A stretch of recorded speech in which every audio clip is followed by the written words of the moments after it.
नमस्कार। तो आज हम जा रहे हैं रणछोड़ धाम।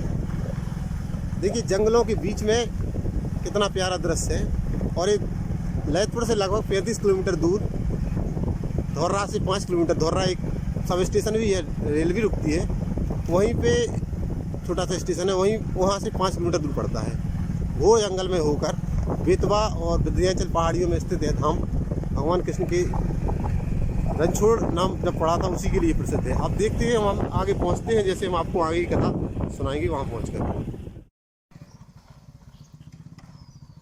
अंततः हम आ चुके हैं रणछोड़ धाम और ये प्रवेश द्वार है।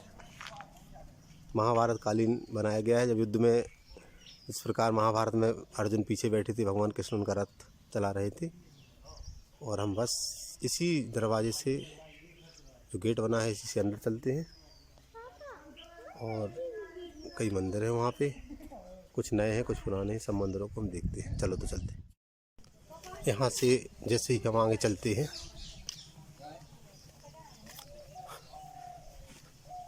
यहाँ बहुत मंदिर बनाए गए, हम अंदर दिखाएंगे। बहुत अच्छा धाम बन चुका है यहाँ पे।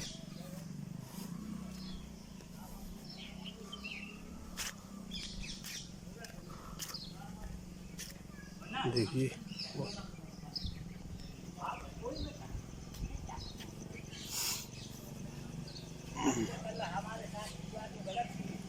लगभग 12वीं शताब्दी से निर्मित है मंदिर। तलछंद योजना की दृष्टि से अर्धमंडप, मंडप, गर्भगृह विधान है। दृष्टि से हम इस मंदिर के बारे में जितना लिखा हुआ है, पुरातत्व मंदिर है, पंचायत मंदिर था। मध्यकालीन वास्तुकला दृष्टि से मंदिर झांसी उत्तर प्रदेश पुरातत्व विभाग के अंदर। तो ये देखिए जिस मंदिर की चर्चा हो रही थी, भगवान कृष्ण का जो विराट रूप का मंदिर है, ये मंदिर है। देखिए बहुत पुरातन मंदिर है। अब ये पता नहीं कितने कई शताब्दियों पुराना मंदिर है। ये गुप्तकालीन मंदिर है पूरा। पीछे से देखते हैं इसकी जो नक्काशी है वो देखिए पत्थरों में किस प्रकार से बनाए गए हैं। ये पुराना मंदिर है, इसे और जीर्णोद्धार हुआ है बार बार। ऐतिहासिक सबसे पुराना मंदिर है ये। किस प्रकार से बनाया गया था देखो, पत्थरों से सब रचना है। गर्भगृह इसका, और बस इसका जो प्राचीनतम मंदिर है, एक मंदिर ये है।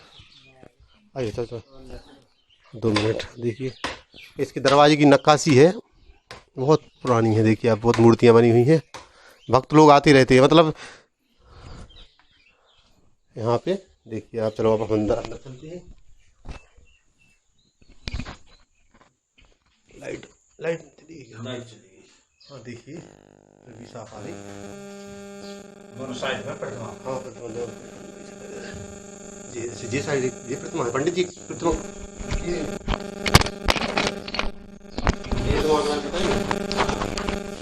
ये सामने द्वारकाधीश ऐसी लगे, सामने भगवान द्वारकाधीश है, नीचे तो भगवान गरुड़ जी महाराज, ऊपर भगवान श्री कृष्ण हैं।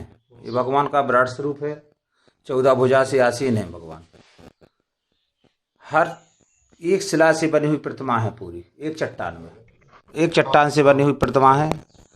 अपने जैसा पूरा श्रृंगार देखिए, हर चीज दिख रही, नख से नाखून, कंठ है, माला, जनेऊ, रुद्राक्ष, नाभि, नाक का नाक, हर चीज है। ये एक शिला से बनी हुई प्रतिमा है। ये भगवान का विराट स्वरूप है। इन्हीं को भगवान श्री कृष्ण कहा गया, द्वारकाधीश कहते हैं, रणछोड़ भी कहते हैं, कई नामों से कहा गया। इनकी बाजू में देखें, इस तरफ है नर रूप में है शिव पार्वती, नंदी पे सवार है भोलेनाथ, उस तरफ पार्वती माता है। एक शिला से बनी हुई प्रतिमा है। इस तरफ भगवान नारायण विष्णु की तीनों प्रतिमा है। सबसे मेन धरोहर, मेन मंदिर यही है। फिर इन्हीं की कृपा से बने हुए प्रांगण में 28 मंदिर, बाग से बगीचा, घाट से धर्मशाला, हर चीज़ नई है बनाई गई, वो भक्तों द्वारा बनाई गई। इसका कोई आदि अंत नहीं है कि राजा ने बनवाया कि प्रजा ने बनवाया, कब बना, कैसे बना, किसने बनवाया, इसके 2 शब्द नहीं हैं। इसको सिर्फ पुरातत्व वालों ने अपने अनुमान से बाहर बोर्ड पर लिख दिया है कि यह लगभग 12वीं सदी कहा गया है। फिक्स पता नहीं है, 12वीं सदी। और एक बार की और सूचना घटना है कि सन 90 में यहाँ की प्रतिमा चोरी गई थी। ये सामने का शीश ले गए थे, भगवान का लाल से जुड़ा दिख रहा है, जब सब वाइट पुष्प, सफ़ेद पुष्प लगे हैं। भगवान का शीश, 2 प्रतिमा इस तरफ देख के भगवान नारायण विष्णु की हैं। 3 एक बाहर से 4 प्रतिमाएं जो चोरी गई थी। फिर असीम कृपा हुई भगवान की कि तीनों बात सुराख लगा, फिर पुनः वापस आई। फिर जभी से फिर पुलिस चौकी तैनात की गई, जभी से फिर यहाँ पर प्रभु की कृपा से आवक जावक शुरू हुआ और सभी इन्हीं की कृपा है। मेन धरोहर यही है। महाराज आप कब से सेवा कर रहे हो, मतलब कितनी पीढ़ियां? जी हमारी चौथी पीढ़ी में बैठे हैं। पहले हमारे पर बाबा, फिर बाबा जी, फिर पिताजी, 3 पीढ़ियाँ हमारी साकेत धाम को गई भगवान की सेवा करते हुए। फिर उनकी पश्चात हम आए हैं। 400 साल हो चुके हैं। 400 साल मतलब 300 तो मान लो, 3 लोगों का है तो ध्यान है। फिर इसके आगे का तो हमें पता नहीं है। और भी होंगे मतलब। और भी हो गई, जब से अपनी पीढ़ी दर पीढ़ी से पूजा चली आ रही है। हम जाखरौन से हैं। अपना नाम ब्रजेश गोस्वामी है, पुजारी हैं। सब इन्हीं की कृपा से हैं। देखा आपने महाराज जी ने जो बातें बताई, थोड़ा प्रतिमा को और स्पष्ट देख लिया जाए। स्पष्ट दिख रही है, देखिए भगवान कृष्ण भगवान की साक्षात कई रूपों में प्रतिमा, बिल्कुल विराट स्वरूप है। ये तो 14 भुजाओं वाला देखिए दिख रही होंगी आपको। ऐसा रूप का आपको मतलब और हाँ एक विश्व में नहीं है। अद्भुत मूर्ति है, मतलब जे मतलब कहीं नहीं है पूरे विश्व में, मतलब और बताते हैं लोग, भक्तों ने बताया है। हाँ हाँ भक्तों में मतलब जो जानकारी है इतनी। ये भगवान नारायण भगवान विष्णु की प्रतिमा है। देखिए छोटी सी प्रतिमा है, भगवान विष्णु है। जी छोटी छोटी प्रतिमा है पंडित जी। जी अच्छा, भगवान विष्णु की चतुर्भुजी। हाँ हाँ संग हाँ हाँ जी तो है भगवान विष्णु के। हाँ जी तो इस प्रकार आपने देखा कि हम परम धाम को आए हैं कि जो एक जो गर्भगृह अभी देख रहे थे आप लोग, बाहर से देखिए गर्भगृह बहुत पुरातन बना है। मतलब एक अब इनकी तो कई वैसों के हजारों सालों से हैं। हाँ पुराना तो बताया चुका है। और महाभारत कालीन ही मंदिर माना जाएगा, क्योंकि भगवान कृष्ण यहाँ पे आए थे और रण से भाग के आए थे, थोड़ा विश्राम यहाँ किया तो मंदिर बन गया।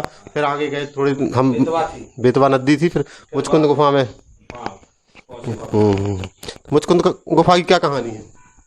मुचकुंद गुफा की यह कहानी है कि जब भगवान द्वारकापुरी से युद्ध करते कालियावंश से चले आए तो भगवान ने कहा कि अपन लोग ऐसी जगह युद्ध करेंगे जहाँ पर आप और हम रहेंगे, दोनों रहेंगे और तीसरा कोई नहीं होगा। तो भगवान इस घनघोर जंगल में चले आए।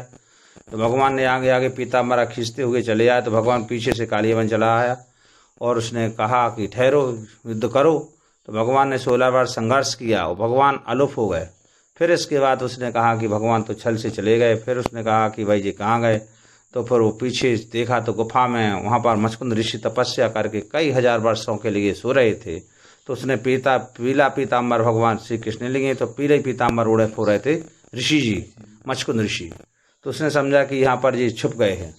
तो उसने 3 बार पीताम्बर खींचा और ललकारा कि कायर कायर उठो और हमसे युद्ध करो।